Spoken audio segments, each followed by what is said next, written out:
நமது இதய தெய்வம் புரட்சி கலைஞர் கேப்டன் அவர்களை வணங்கி தேசிய முற்போக்கு திராவிட கழகத்தின் சார்பாக அனைத்து மாவட்ட கழக செயலாளர்களுக்கும், ஒன்றியம், நகரம், பேரூர் கிளைக்கழக நிர்வாகிகளுக்கும், மகளிர் அணி சகோதரிகளுக்கும், சார்பு அணி நிர்வாகிகளுக்கும், தலைவர் அவர்களை தன் உயிர் மூச்சாய் கொண்டுள்ள அனைத்து தொண்டர்களுக்கும் என் பணிவான வணக்கங்களை நான் தெரிவித்துக் கொள்கிறேன்.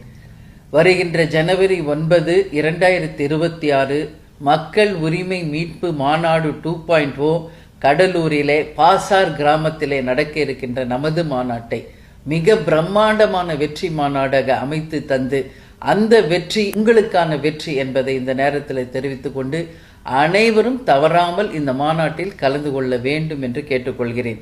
நல்லவர்கள் லட்சியம் வெல்வது நிச்சயம்.